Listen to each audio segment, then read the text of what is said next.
இது பார்த்தீங்கன்னா அமீரா அப்துல் ரஹ்மான். இவங்களோட வீடியோ நான் நிறைய பார்ப்பேன். இந்த அமீரா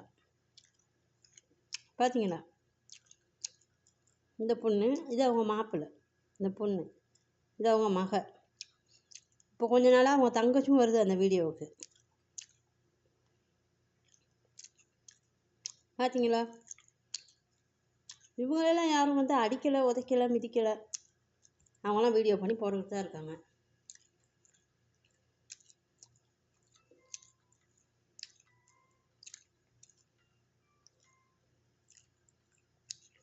சப்ஸ்கிரைபர்லாம் பண்ணலை. அந்த பிள்ளைங்க பார்க்கும்போது நானும் பார்க்குறது.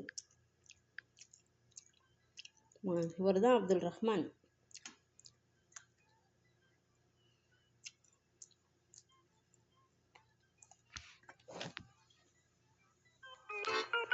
واحلى انجلش بريكفاست يا ولد.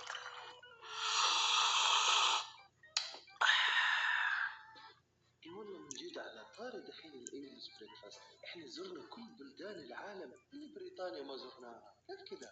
والله يبغالي اجرب الحركه اللي دائما اسويها، نام وغمض عين وفتح عين وتلاقي نفسك في لندن يا ولد. يا سلام، يلا خليني اروح بسرعه اجربها.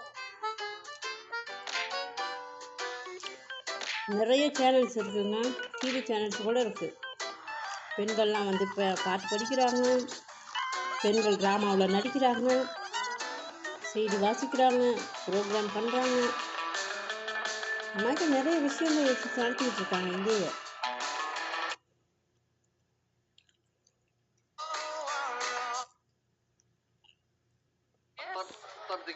இவங்க தான் அமீரா. எனக்கு ரொம்ப பிடிக்கும் இவங்களை. فقلت خليني اجربها مع السمك. انا بس في واحد نفسي يشوف البطاطس هذا. لولي من يحب البطاطس؟ ميمي. من تبي تقهري وتوريه بطاطس؟ ميمي. حرام عليك، ايش سويت لك ميمي؟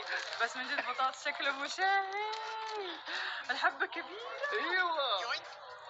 இவங்களுக்கு இன்னும் 2 சேனல் இருக்குது. بسم الله يلا جرب السمكه شوف قديش حجمها.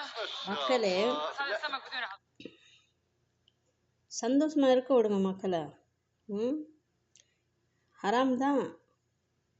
ஹராமுன்னு சொல்லி குசினிகளுக்கே பிள்ளைங்களை பூட்டி வச்சுருக்க முடியுமா? சிறை மாய்க்க இல்லையா? சிறையில் வாழ்கிற மாய்க்க இல்லையா? எத்தனை பெண்கள் அழுகிறாங்க தெரியுமா? நாங்கள் வெளிநாட்டுக்கு வரத்துக்கு ட்ரைனிங் சென்டரில் இருந்தப்போ நிறைய பிள்ளைகளை பார்த்தேன் நான். நிறைய அம்மாமார்கள், நிறைய அக்காமார்கள், என் வயசில் இருந்த பிள்ளைகள் எல்லாரையும் நான் கதைச்சிருக்கிறேன். வெளிநாட்டுக்கு வேலைக்கு வந்ததுக்கப்புறம் நிறைய பிள்ளைகள் நான் வந்த புதுசில். இப்போ தான் நான் யார்கிட்டையும் ஒரு 2-3 வருஷமாக கதைக்கிறது இல்லை. அதுக்கு முன்னாடி நிறைய பிள்ளைகள்கிட்ட நான் கதைச்சிருக்கிறேன். எல்லாருடைய கஷ்ட நஷ்டம் துன்ப துயரங்கள் எல்லாம் கேட்டிருக்கிறேன். நீங்கள் எல்லோரும் இஸ்லாம் சொல்லுது, இஸ்லாம் சொல்லுது, இஸ்லாம் சொல்லுதுன்னு அப்படியே பிள்ளைகளை வந்து அப்படியே சிறையில் வச்சு அடைச்சி வச்சுருக்கீங்க. சுதந்திரம் இல்லை. அல்லாஹ் அக்பர்.